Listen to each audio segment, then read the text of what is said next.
Depression শব্দটা হয়তো অনেক ছোট, কিন্তু এটা অনেক কঠিন রোগ।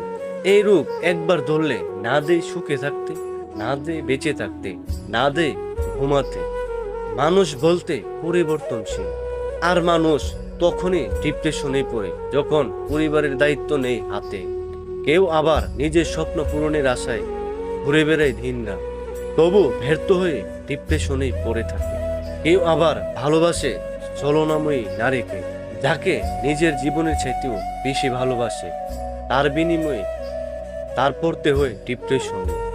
আসলে এই সমাজে সব রোগের ওষুধ পাবেন, কিন্তু ডিপ্রেশনে থাকা মানুষের জন্য কোনো ওষুধ নেই।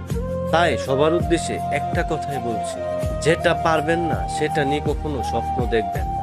কারণ একটা সময় এই স্বপ্নগুলাই আপনাকে ডিপ্রেশনেই রাখবে। আর ভালোবাসার নামে মিথ্যা অভিনয় থেকে দূরে থাকবে।